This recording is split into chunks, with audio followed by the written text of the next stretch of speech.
that night, I heard a stranger call Thorn, Your Highness, saying he was the only bloodline of the neighboring kingdom's old king, begging him to return and take the throne. Thorn stayed silent, making the man more desperate. He asked why Thorn insisted on staying here as my guard instead of taking the crown. At that moment, I was hoping to hear his real reason for staying, but soon enough, I regretted it. I don't care about the throne.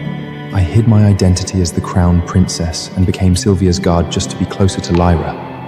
Lyra is about to be married off to that terrifying demon lord. I have to be here for her, at least for now. Lyra.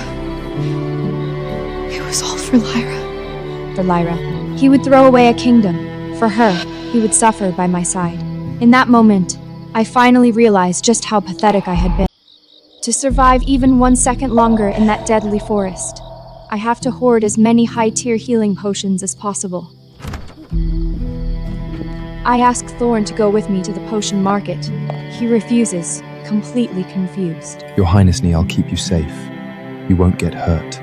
Besides, I have training tomorrow. I don't have time to waste. I throw on a careless face. I'm just looking around. Besides, Lyra might be there too.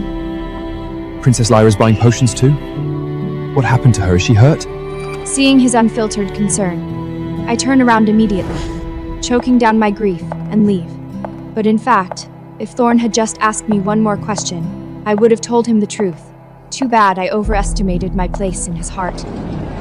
To stay alive, I have to stock up on enough hides and tier healing potions. As I'm about to buy this potion, Lyra sneaks in. She doesn't even need it, but she is dead, set on taking it from me. Sister, you're marching to your death, so you came here buying potions to cling to your miserable life a little longer, right? It's a pity you're only a princess in name. Father never gives you a single coin. I doubt you could even afford a low-grade potion. After mocking me, Lyra puts on the victim mask.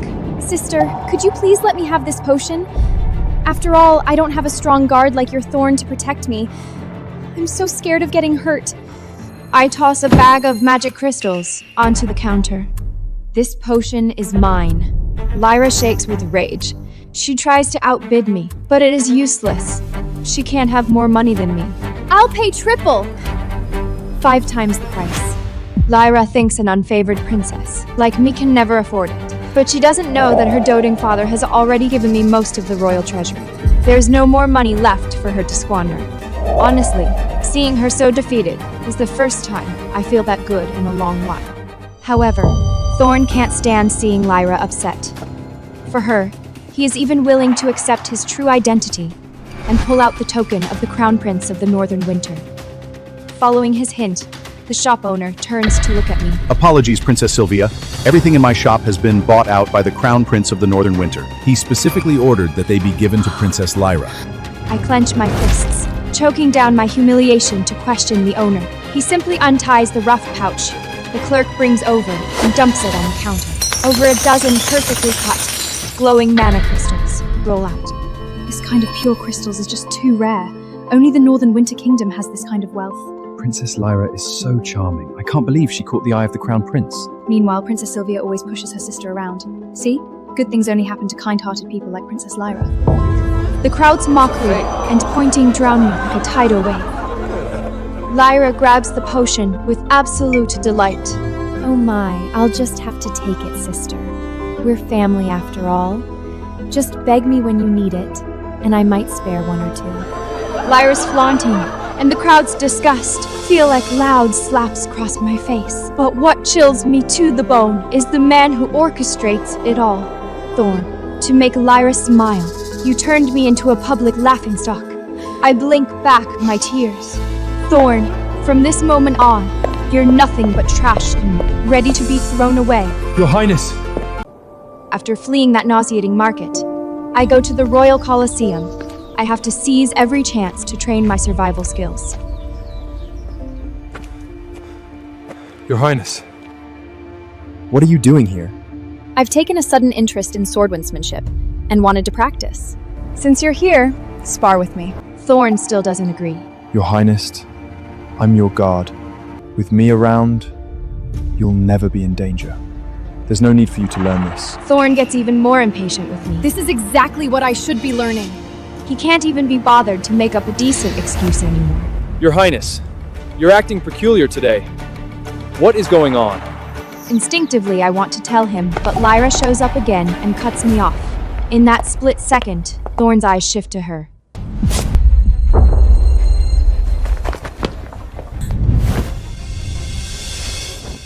Princess Lyra, why you are here? Lyra looks at me with red eyes. Sister, I know you were mad at me back at the market. I felt so bad that I rushed over to apologize. Seeing her fake, fragile act, I don't even bother giving her a single word. Thorn gets angry. Your Highness, Princess Lyra came all this way just to apologize to you. As her older sister, can't you even say a single word to comfort her? It's fine, Thorn. This is just how she is. I'm used to it. Their accusation means nothing to me now, since I'm leaving soon enough. Why the noble crown prince of the north would know me and send me such expensive potions? Princess Lyra, you are beautiful and kind-hearted. Your reputation has long spread across the continent. That crown prince is surely trying to win your favor. What about you, Thorn? Do you also think I'm a good girl? They keep flattering each other right in front of my face. I look away, refusing to watch anymore. Whatever I want to do, Lyra insists on hijacking. She pesters Thorn, saying she wants to learn swordsmanship too, and begs him to teach her. Can you teach me swordmanship? The same Thorn who just made up excuses to reject me doesn't hesitate for a second. Of course, it's my honor. Watching Thorn blush from Lyra's touch, I finally see how ridiculous I am. I keep telling myself that it all means nothing, that I'd never see their faces ever again. Watching them, I tell myself not to care. But when he pours all the tenderness he has never shown me into someone else, my heart still twists in pain. This is the man I've loved for over a decade. Sister! Thorn taught me so much while you were gone. Can I spar a few rounds with you? How can I not hear her bragging? You asked for this. If you get hurt, don't blame me.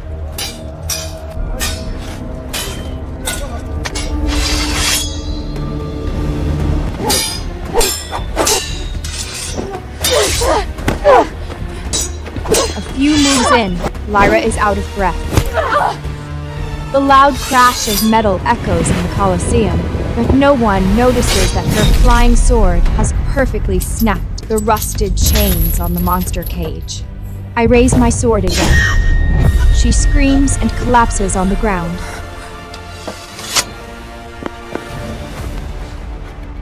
Are you out of your mind? This is just practice. Why do you have to be so aggressive? This is the Colosseum, and blades are built for killing. If you don't have the drive to win, how are you going to survive real peril? With your tears? Sister! I just wanted to practice with you. I don't know what I've done wrong to make you hate me so much. Is it because Thorn only agreed to teach me?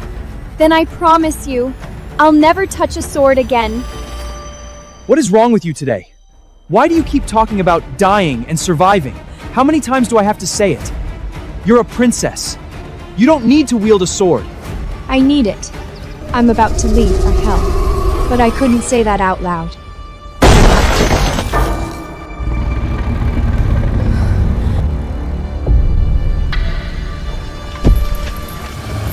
The monster lets out a deafening roar, sending a wave of bloodlust at us. The next moment, spread his arms without the slightest hesitation, shielding Lila behind him, blocking all danger with his own body. And just like that, I am completely abandoned by him. The monster's stench hits my face, but it is nowhere near as nauseating as the scene before me. I am not afraid of dying in the monster's jaws. I only hate myself for being so blind as to ever fall in love with a man like this. The beast's fangs are inches away, but I refuse to die here.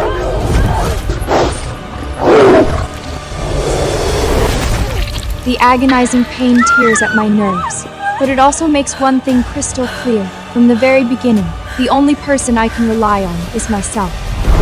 Thanks to her screaming, Thorn finally snaps out of it, taking it down with a few lethal strikes.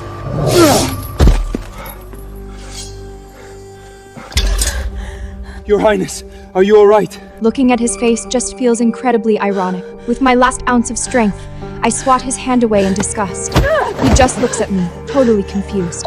Thorn has no idea. I used to revolve my whole world around him. But now, my heart is completely dead.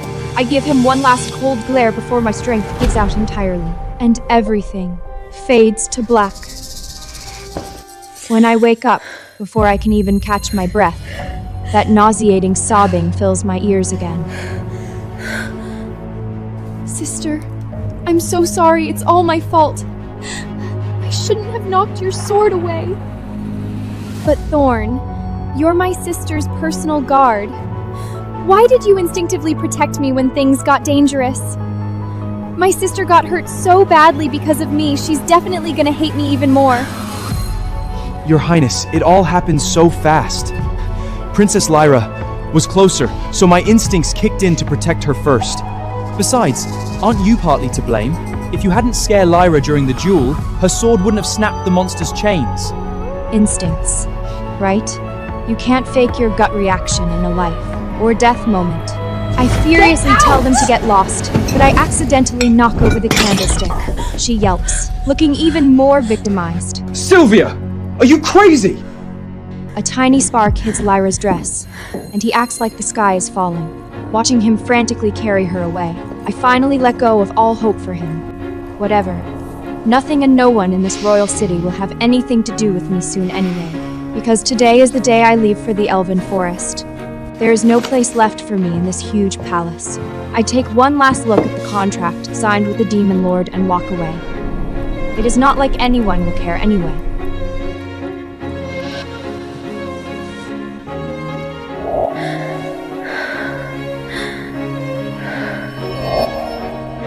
Was I too harsh just now? Sylvia is injured. He finally remembers me, but it is too late. I am already gone, headed to a place he'd never expect. Let me take one last look at this palace. After all, I am never coming back. Your Highness!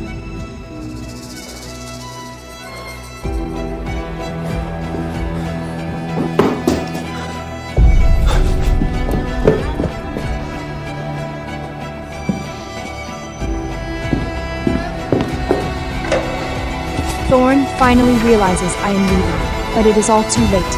Let's never see each other again. Before leaving, I come to the garden.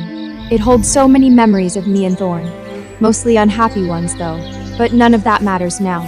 I am the only one who cares anyway. Just as I am about to leave for good, a pair of hands suddenly grab me, cover my mouth, and drag me away by force. I struggle with everything I have, but it is completely useless. When I wake up again, I lie on a bed in a strange room. My arms and legs tied down. I try to move but can't. Panic sets in. Then, I hear footsteps. I force my head up and see a tall man wearing a mask.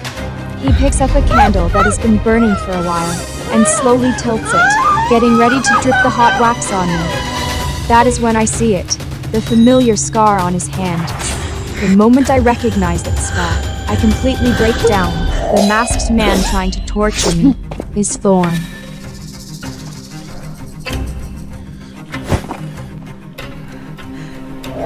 He keeps torturing me, but it seems like his anger still isn't satisfied. The physical pain is one thing, but the way he looks at me with those cold, dead eyes. That is when I realize Thorn never even reads the letter I leave. To him, Lyra is the only one who matters. Just because I accidentally spilled a drop of wax on Lyra last time. He personally burns me 99 times. Thorn, you really won't let her suffer, even the slightest grievance, will you? Even if it means destroying me. I wake up to a piercing, agonizing pain. I trembled while my hand reaching for the large burn scars on my chest. Those are the 99 drops of wax Thorn personally dripped on me last night. Hiding behind a mask, just to vent his anger for his precious Lyra. Ironically, right now, he stands by my bed with that same cold face. What does he want? Is he here to mock me? I don't even want to look at him. but he refuses to leave. For a split second, I actually think he feels bad for me, or maybe feels guilty. But his next sentence reveals his true motive. Could you give me the scar healing potion? Lyra's burned. Lyra. Always Lyra. Thorn, my chest is completely covered in burn scars. Can you not see? Lyra got a tiny drop and I am dying. Thorn really is heartless. He acts disgusted, just looking at my wounds. Whatever. I don't want to argue with him anymore. If he wants that medicine so badly, he can take it. Once I'm in the fantasy forest, no one's going to care about my scars anyway. Watching him walk away with that medicine without a single look back, the very last shred of hope I have for him completely shatters. Even the passing maids are laughing at me, the unfavored princess. They're openly gossiping about how everyone is so heartbroken over Lyra's tiny scratch, while I'm severely injured with absolutely no one by my side. They're stating facts, and I can't argue with them, but it still hurts. My injuries haven't fully healed, so I need to rest for a few more days before heading to the fantasy forest. During this time, besides my maid, not a single person visits me, Thorn included. Just as I wallow in my sadness, Thorn shows up. He brings a festival invitation. Your Highness, the festival is tomorrow, and Princess Lyra really hopes you'll accompany her. She said since you're leaving soon, this will be the last time. Wait, Your Highness, where exactly are you going? Seems he still doesn't know. It's nothing. Just a trip. See? Thorn will never bother asking more. He only cares about his beloved Lyra. Do you really want me to go? I ask him if he really wants me to go, and he doesn't even try to hide it. Since it's what Princess Lyra wants, then yes, I think you should go. See, she is the only one in his heart. He loves her so much that he'll make sure whatever she wants happens. Fine, have it your way. It is the last time anyway. Just like everyone wants, I attend the festival with Lyra. It is so obvious how happy Thorn is by her side. I have never seen him smile like that before. So being with Lyra makes him that happy. Thorn, would you ever feel sad about my fate? Forget it. Even if you know I marry the Elven King, you probably won't care. Just like at the tea parties, they start talking about Lyra's ideal husband, and Thorn listens so intently. The one I love must be a hero who can go to the edge of the fantasy forest and pick the legendary demon flower for me. I see a look of absolute resolve cross Thorn's face. I know exactly what he thinks, but it doesn't matter anymore. The grand prize for this year's festival is different, an ever-glowing crystal lamp. It is exactly what I need. They say the fantasy forest is pitch black, and with this lamp, I won't have to be afraid of the dark. But the competition requires teams of 2, and each kingdom can only enter 1 team. I turn to look at Thorn, but once again, I overestimate my place in his heart. With Lyra here, there is no way he'll team up with me. This crystal lamp is so gorgeous. Thorn, can you win it for me? Of course, Princess Lyra. It would be my absolute honor. I stop them and say I want the lamp, but Lyra just pouts and tugs on Thorn's sleeve. He folds instantly. Your Highness, Princess Lyra has always loved beautiful things. You should let her have this. He actually tells me to give up the one thing I need most to Lyra. I yell back. Lyra doesn't even want it! She only wants it because I do! She's just trying to compete with me! But Thorn just shields Lyra tightly and scolds me. Your Highness! Princess Lyra is kind-hearted. Why would she compete with you? Not everyone is as petty as you. Petty like me. So in Thorn's eyes, I am just a complete villain. Watching them walk away arm in hand, my heart shatters into a million pieces. Thorn, you can keep the lamp, and you can keep her. I am done with both of you. Back at the palace, I can't sleep for the longest time.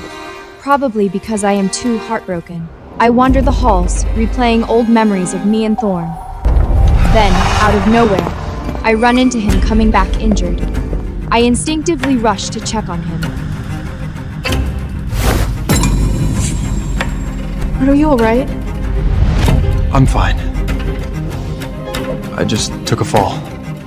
Those are clearly thorn wounds from the demon flower that grows at the edge of the fantasy forest. It all makes sense now. Just because of one passing comment Lyra makes at the festival, Thorn risks his life to pick that flower for her. Sylvia, you really are a delusional fool. Fine, just leave. There is no place for you in this castle anyway, and definitely no place for you in Thorn's heart. Whatever.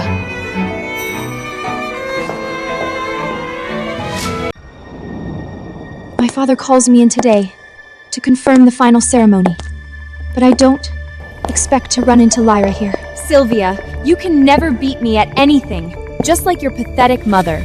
Just like my mom took everything from yours, I'm going to take everything from you. Did you know?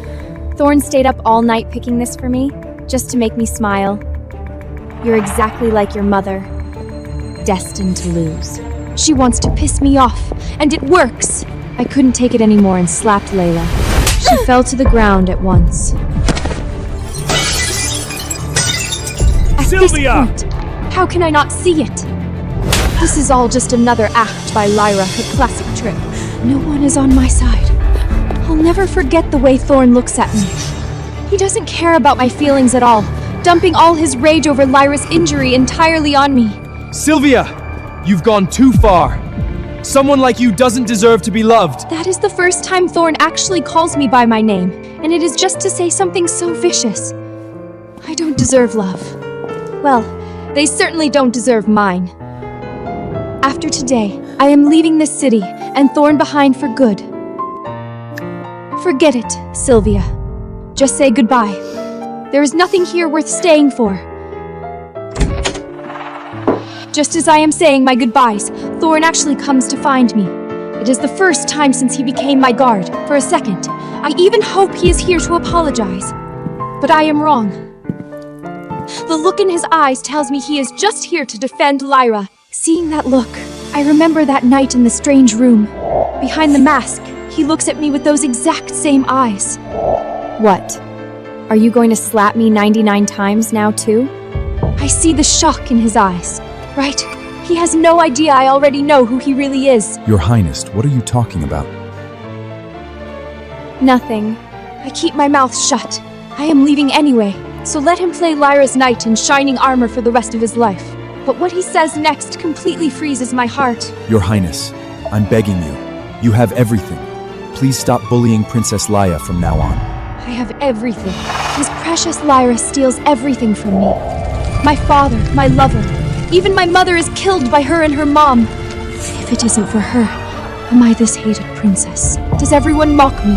Am I forced to marry into the fantasy forest, not even knowing if I'll survive? I have everything?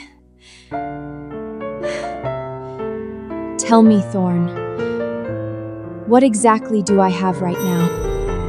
I look at him with tears in my eyes, but he doesn't care. He just keeps making excuses for Lyra.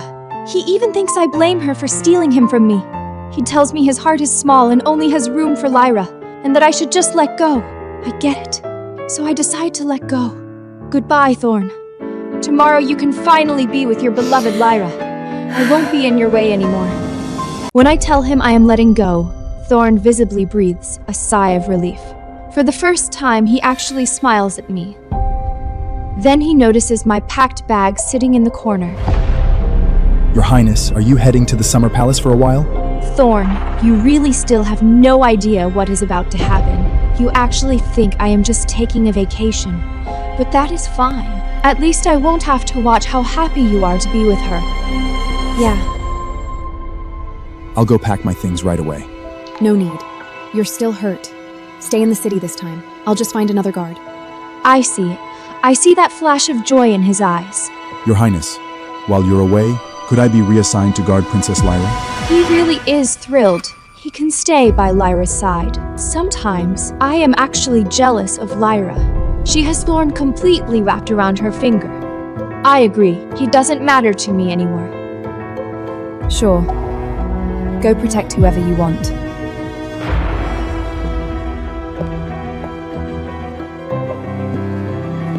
Your Highness, if you need anything, just send word. As your personal guard, I'll be there immediately. This is exactly what I hate most about you, Thorn. You are clearly overjoyed. Yet you still say things to give me false hope. I ignore him on purpose. But right as he is leaving, I can't help but say a real goodbye. Goodbye, Thorn. For good. What? When he asks, I just shake my head and pretend it is nothing. But watching him walk away tears my heart to pieces.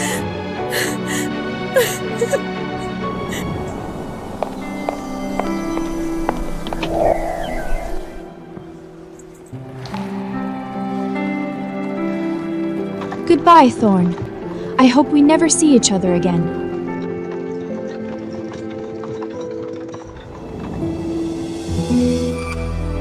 Finally got rid of you. She has this wicked, smug smirk on her face. She is so full of herself that she doesn't even notice Thorn walking up behind her, holding a cake, and looking genuinely happy. Still, I can't believe you managed to walk away with half the treasury. But what good is money anyway? Marrying the Elven King and going to the fantasy forest? You won't even live long enough to spend it. Lyra, what did you just say? Download and watch more on NetShort.